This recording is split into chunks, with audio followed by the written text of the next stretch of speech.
अरे वाह वाह, तरबूजों को खाने में उतना मजा नहीं जितना तरबूजों को नष्ट करने में आ रहा है। यहाँ पर आकर मैंने कोई भी गलती नहीं की। यहाँ पर तो कितनी सारी फसलें खड़ी है खाने के लिए। वो सुअर जंगल से भाग कर आया था। वो प्रत्येक दिन लोगों की फसलों को बर्बाद कर रहा था।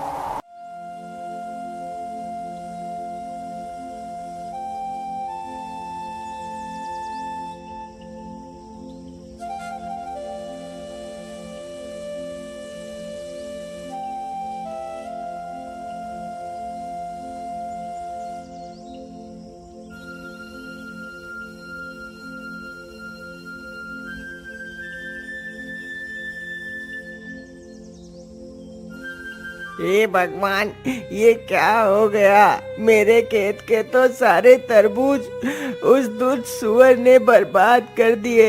अब मैं क्या करूंगा? अपना पेट कैसे पालूंगा? इन तरबूजों को बेचकर ही मैं अपना घर चला रहा था, परंतु उस दुष्ट ने मेरा सारा खेत बर्बाद कर दिया।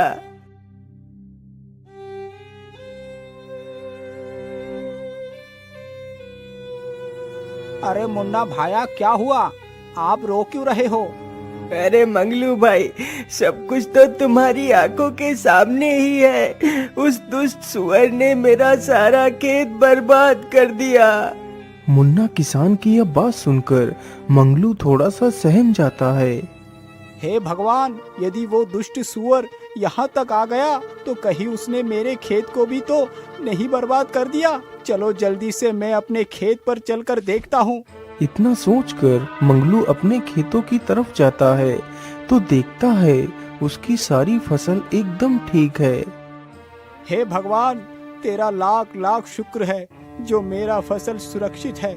लेकिन इसमें इतना ज्यादा खुशी होने की जरूरत नहीं। यदि कल ही वो सुअर यहाँ आकर मेरा भी खेत नष्ट कर दे तो मैं क्या करूँगा? अरे नहीं नहीं, मैं ऐसा करता हूँ, मैं आज से ही अपनी खेत की रखवाली करता हूँ। मैं आज रात यहीं पर रुकूंगा। रात होते ही मंगलू एक चारपाई पर बैठकर अपने खेत की रखवाली करने लगता है। उधर वह दुष्ट सुअर फिर से भोजन की तलाश में घूमने लगता है।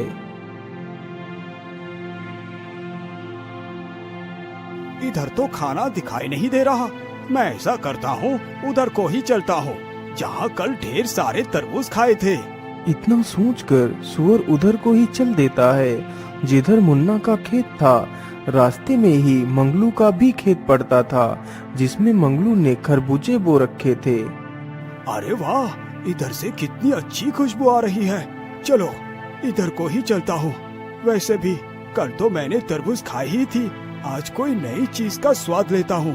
इतना सोचकर सुअर मंगलू के खेत की तरफ बढ़ता है। सामने से सुअर को आता देख मंगलू के पसीने छूट जाते हैं। अरे बाप रे बाप, इतना बड़ा सुअर! इसके दांत तो कितने पैने लग रहे हैं। ये तो कितना खतरनाक है। अरे हट हट, भाग जा, भाग दुष्ट सुअर, नहीं तो मैं तुझे मार डालूंगा। इतना बोलकर मंगलू डंडा लेकर सुअर की तरफ बढ़ता है, लेकिन सुअर मंगलू से बिल्कुल भी नहीं डरा। वहां से भागना तो दूर, सुअर और उल्टा मंगलू पर हमला करने के लिए आगे बढ़ता है और मंगलू को पूरे खेत में दौड़ाने लगता है। अरे अरे मूर्ख सुअर, तू यहाँ क्या कर रहा है? मेरे ही खरबूजे खाकर मुझ पर ही हमला कर रहा है। मुझे लगता है ये सुअर पागल हो गया है। अरे भागो!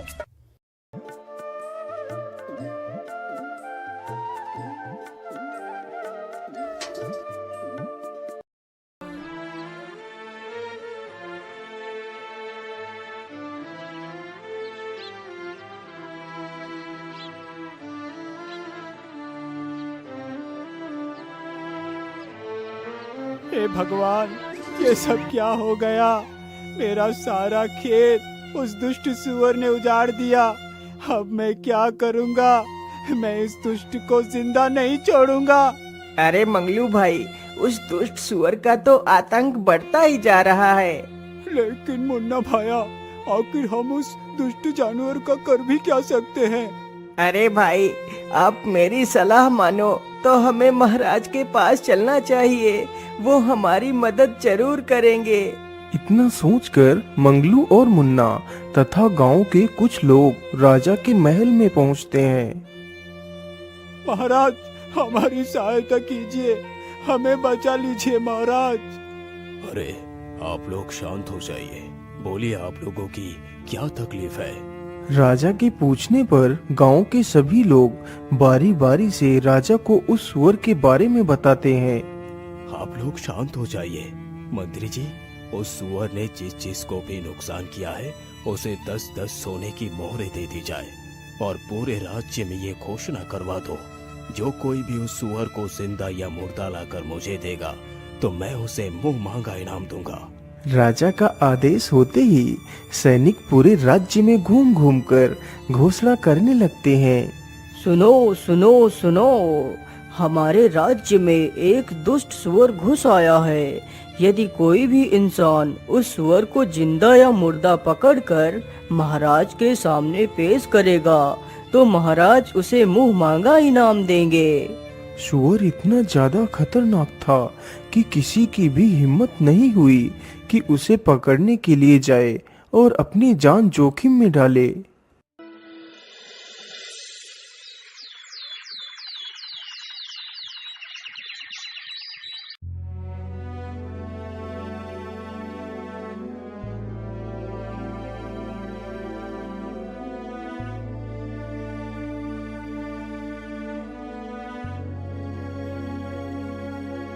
अरे मंत्री जी, क्या आपने राज्य में मेरी घोषणा नहीं सुनाई? अभी तक कोई भी व्यक्ति उस सुअर को पकड़ने के लिए क्यों नहीं आया? महाराज, मुझे क्षमा कीजिए, लेकिन मैंने पूरे राज्य में यह घोषणा करवाई थी। महाराज, मुझे लगता है वह सुअर बहुत खतरनाक है, इसलिए कोई भी व्यक्ति जानबूझकर अपनी जान को जोखिम में नहीं डालना चाहता।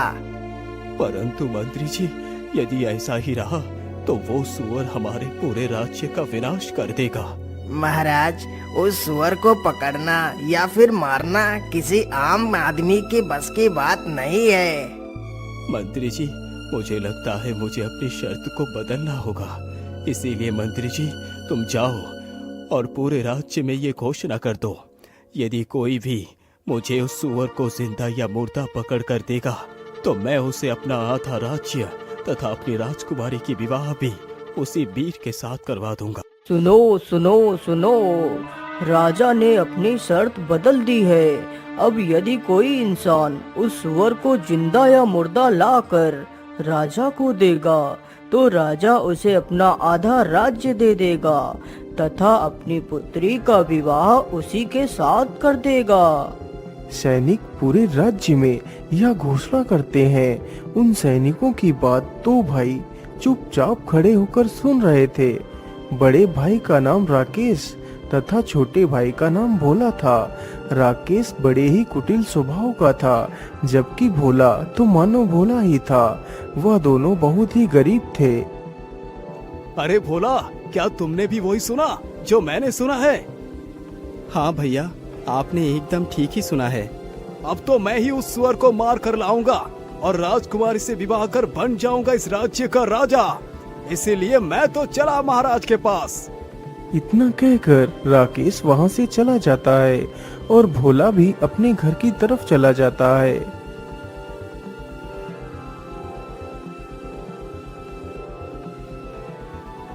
महाराज, मैं लाऊंगा उस दुष्ट सुअर को मारकर। राजकुमारी से तो सिर्फ मैं ही विवाह करूंगा। आप विवाह की तैयारी कीजिए महाराज, मैं जल्द ही वापस आऊंगा। इतना बोलकर राकेश जंगलों की तरफ चला जाता है। उधर उसका छोटा भाई भोला अपने बीमार पिता को सारी बात बताता है। पिताजी, इसके अलावा हमारे पास और कोई दूसरा रास्ता नहीं। ऐसे तिल तिल मरने से अच्छा है कि कोई वीरता भरा कार्य करता हुआ मर जाऊं। पुत्र, तुम ऐसा क्यों बोल रहे हो? तुम अपने आप को ही क्यों कोसते रहते हो? पिताजी, और मैं क्या करूं? एक बेटा होने का मैं कोई भी फर्ज नहीं निभा पा रहा। यदि मैं आपका दवाई भी नहीं ला पा रहा तो मैं कैसा बेटा हूं पिताजी? भैया तो कुछ भी नहीं करते, दिन भर इधर उधर घूमते रहते हैं। मैं अकेला घर नहीं चला पा रहा पिताजी, मैं क्या करूं?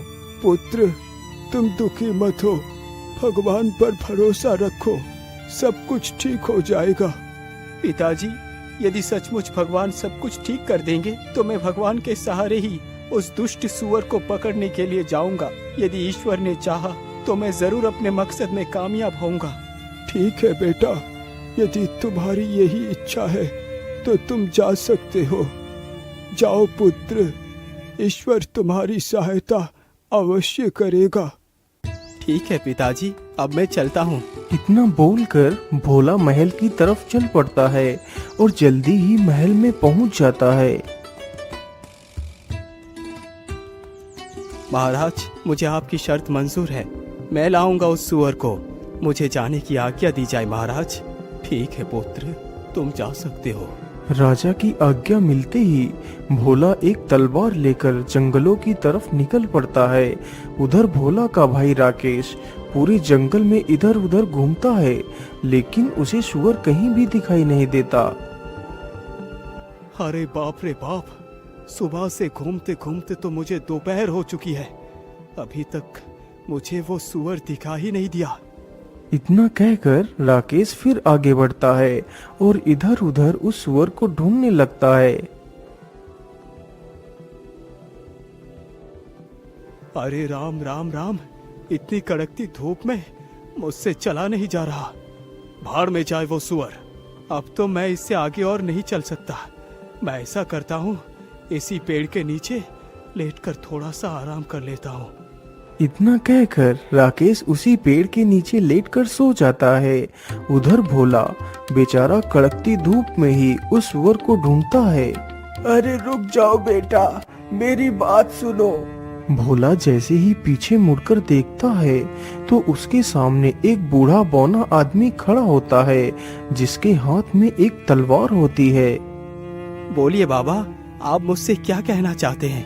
अरे बेटा, तुम तो कितने कठोर हो। इस कड़कती धूप में भी पैदल चलकर उस सुअर को ढूंढ रहे हो। वाकई तुम तो कितने परिश्रमी हो, इसलिए मैं तुम्हें कुछ देना चाहता हूँ पुत्र। बोलिए बाबा, आप मुझे क्या देना चाहते हैं? बेटा, तुम मेरी इस तलवार को ले लो। यह तलवार बहुत शक्तिशाली है। इसके वार से आज तक कोई भी शत्रु नहीं बच पाया। लेकिन बाबा, आप हो कौन? और आप ये तलवार मुझे क्यों दे रहे हैं, जबकि आप खुद इस तलवार से उस दुष्ट सुअर को मारकर राजा से बहुत कुछ प्राप्त कर सकते हैं। बेटा, मैं यहीं पास के गांव में ही रहता हूँ। जब मुझे पता चला कि तुम उस सुअर को मारने के लिए जा रहे हो, तो मैंने सोचा कि क्यों ना मैं इस तलवार को तुम्हें दे दूं, क्योंकि बेटा अब तो मैं बूढ़ा हो चुका हूँ और मैंने अपनी सारी जिंदगी जी ली है, लेकिन अभी तुम्हारी तो सारी जिंदगी पड़ी है जीने के लिए। इसलिए बेटा, मुझसे ज्यादा तुम्हें इस तलवार की जरूरत है, इसलिए तुम इस तलवार को रख लो। ठीक है बाबा, लाइए, मुझे अपनी तलवार दे दीजिए।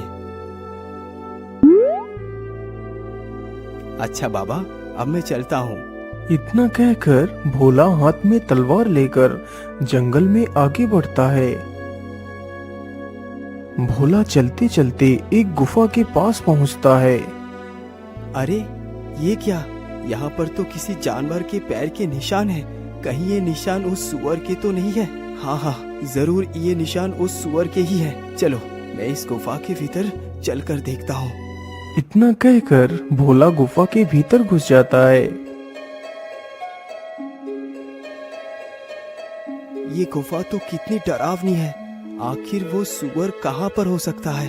अरे इधर से तो किसी की आवाज आ रही है, कहीं इस ओर ही तो वो सुअर नहीं है? इतना कहकर भोला उसी ओर चल पड़ता है जिस ओर से वह आवाज आ रही थी।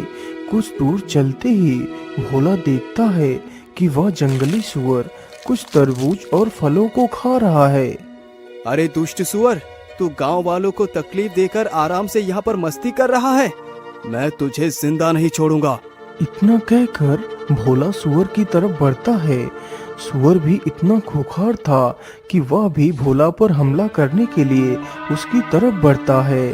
सुअर जैसे ही भोला के ऊपर छलांग मारता है, तभी भोला अपनी तलवार को सुअर के सीने में उतार देता है। इस प्रकार वह दुष्ट सुअर भोला के हाथों मारा जाता है। सुअर तो मर गया, चलो अब इसे अपने कंधों पर उठाकर ले चलता हूँ। इतना कहकर भोला उस सुअर को अपने कंधों पर लाद कर चल देता है।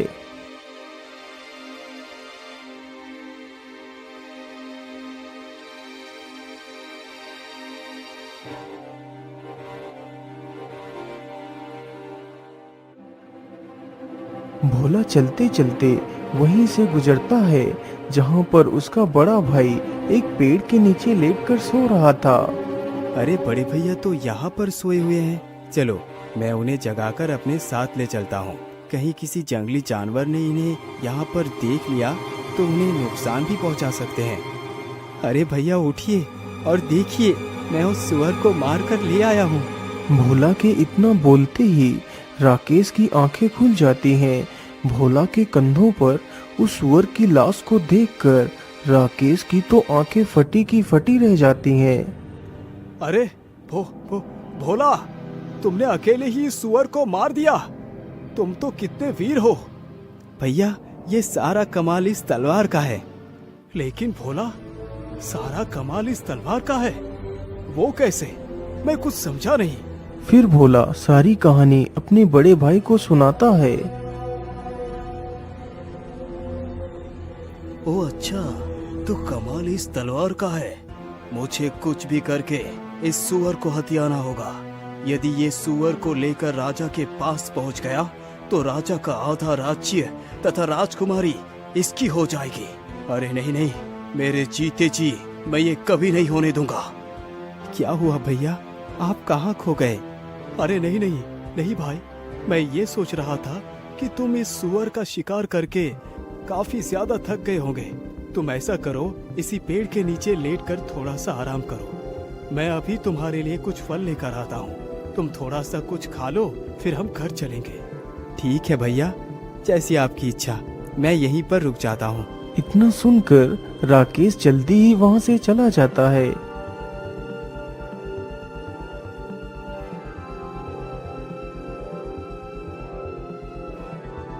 राकेश चलते चलते एक आम के पेड़ के पास पहुंचता है। अरे वाह, इसमें तो कितने सारे आम लगे हुए हैं। चलो इसी में से कुछ आम तोड़ लेता हूँ। राकेश तुरंत ही एक पत्थर उठाता है और पेड़ पर फेंकता है तो कुछ आम टूटकर नीचे गिर जाते हैं।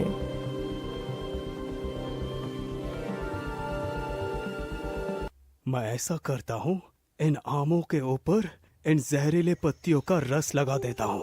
भोला जैसे ही आम खाएगा तो उसका काम तमाम हो जाएगा।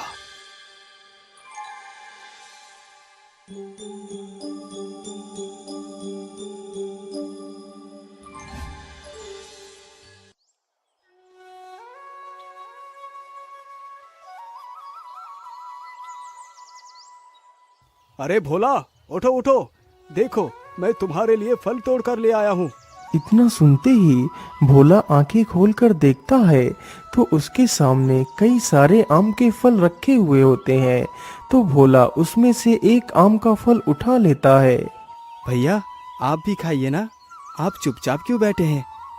अरे नहीं नहीं भाई, मैं ये फल नहीं खा सकता।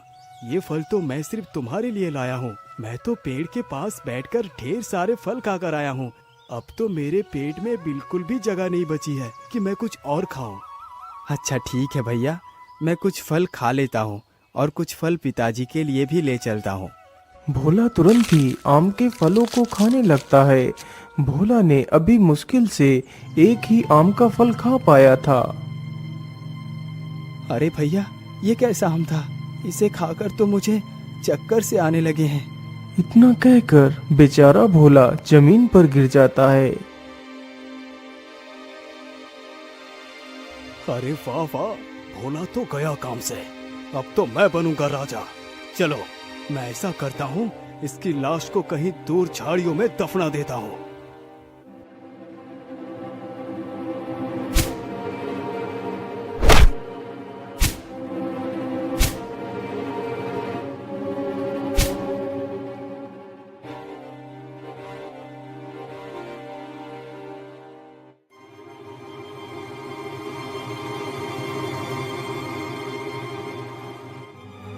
हाँ हाँ, अब तो गड्ढा लगभग खुद के तैयार हो चुका है। चलो अब भोला को इसी गड्ढे में दफना देता हूँ।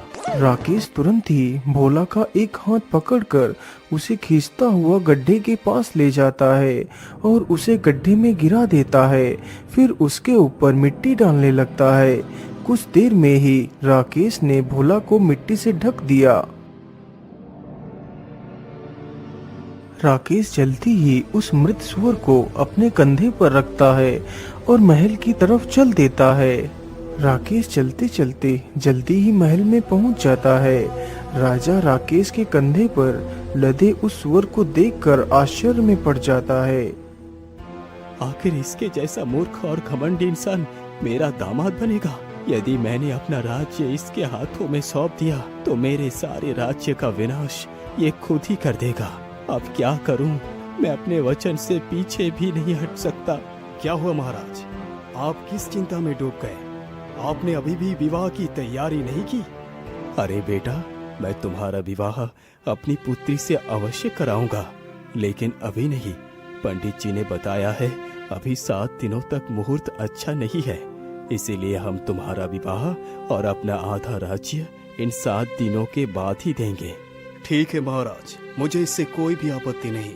मैं 8वें दिन ही दूल्हा बनकर अपनी राजकुमारी तथा अपने आधे राज्य को लेने आऊंगा। इतना बोलकर राकेश वहां से वापस चला जाता है। बेटा राकेश, तुम्हारा भाई भोला अभी भी लौटकर क्यों नहीं आया? वो भी तो सुअर का शिकार करने के लिए गया था। अरे पिताजी, आप मेरा दिमाग क्यों खा रहे हैं? मुझे क्या पता भोला कहाँ गया। आप खुद ही चले जाइए और भोला को ढूंढ कर ले आइए। लेकिन बेटा, तुम तो अच्छी तरह जानते हो कि मैं उठ चल नहीं सकता। बेटा, तुम खुद जाकर देख आओ तुम्हारा भाई कहाँ है। पिताजी, मैं कहीं नहीं जाऊंगा। यदि वो वापस नहीं आया तो इसका मतलब उसे किसी जंगली जानवर ने खा लिया होगा। अरे नहीं नहीं बेटा, तुम ये कैसी बातें कर रहे हो? तुम इतने कठोर मत बनो। ये मत भूलो कि वो तुम्हारा ही भाई है। बेटा, बुरे वक्त में एक भाई ही दूसरे भाई का सहारा बनता है।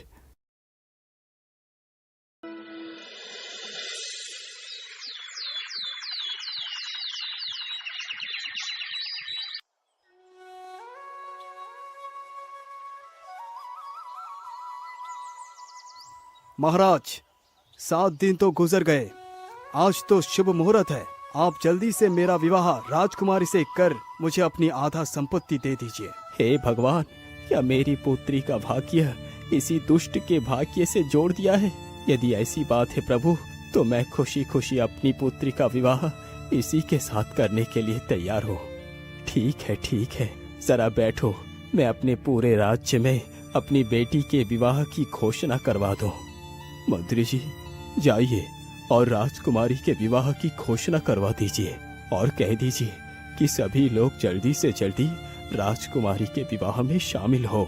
सुनो सुनो सुनो, राजा की पुत्री का आज विवाह है, इसलिए सभी लोग राजा के महल में जल्दी से जल्दी पहुंच जाइए।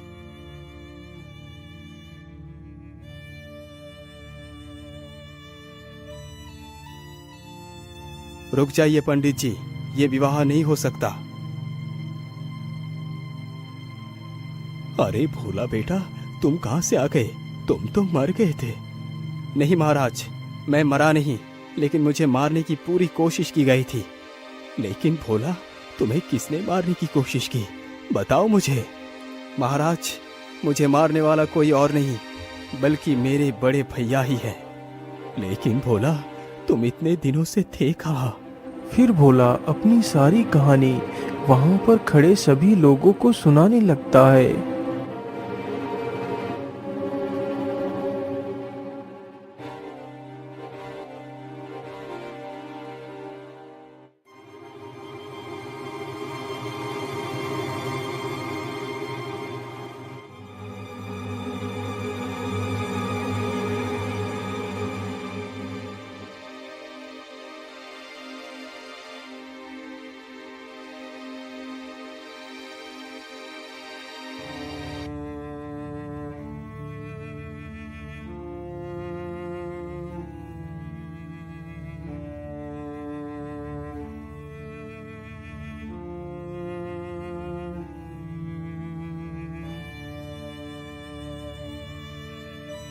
अरे मेरी एक बकरी कहाँ चली गई? अभी तो मेरी दोनों बकरियां यहाँ पर घास खा रही थी, लेकिन अचानक से कहाँ चली गई? तभी चरवाहे की नजर अपनी बकरी के ऊपर पड़ती है, जो बकरी उसी स्थान पर घास खा रही थी जहाँ कुछ देर पहले राकेश ने अपने भाई भोला को दफनाया था। अरे मेरी बकरी तो वहाँ पर है, चलो उसे वहाँ से इधर को ले आता हूँ। इतना कहकर चरवाहा अपनी बकरी को हाँकने के लिए जाता है तो देखता है कि वहाँ पर ताजी मिट्टी खुदी हुई पड़ी है। उसी मिट्टी के भीतर से एक हाथ बाहर निकला हुआ है। राकेश ने जल्दबाजी में अपने भाई को दफनाया था तो उसका एक हाथ मिट्टी के बाहर ही रह गया था। यह देखकर तो चरवाहा काफी डर जाता है। अरे राम राम राम, ये हाथ किसका है? चरवाहा जल्दी से उस हाथ को पकड़कर देखता है। अरे ये इंसान तो जिंदा है, इसकी तो सांसें चल रही है। चलो मैं जल्दी से इसे बाहर निकाल लेता हूँ।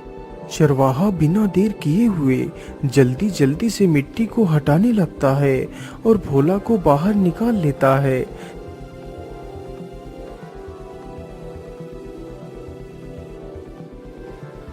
अरे भाग्यवान, तुम जरा इसका ध्यान रखना, मैं अभी वैद्य जी को बुलाकर ले आता हूँ।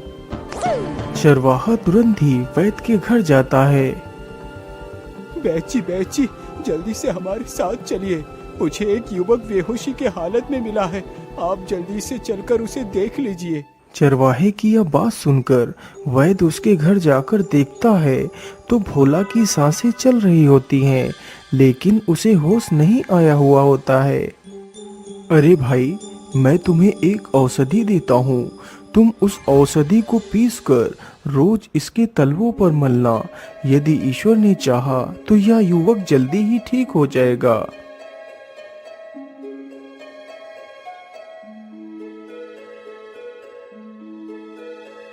वह चरवाहा प्रत्येक दिन उस औषधि को भोला के तलवों पर मलता रहता है, शायद इसी उम्मीद में कि भोला को होश आ जाए।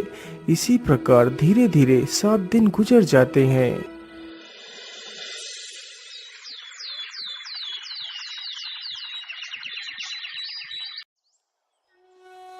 अरे भाग्यवान, तुम कहाँ हो?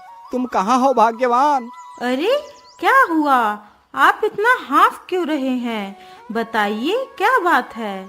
अरे भाग्यवान, आज राजा की पुत्री का विवाह है और जिसके साथ राजकुमारी का विवाह होने जा रहा है उसका नाम राकेश है। तुम जल्दी से तैयार हो जाओ, हमें अभी निकलना है। उन दोनों पति पत्नी की यह बातें जब भोला के कानों में पड़ती हैं तो उसे होश आ जाता है। अरे भाग्यवान, देखो इसे होश आ गया, हमारे मेहनत रंग लाई। भाग्यवान, तुम कौन हो युवक, और तुम्हारा क्या नाम है? फिर भोला अपनी सारी दास्तान उस चरवाहे को सुनाता है।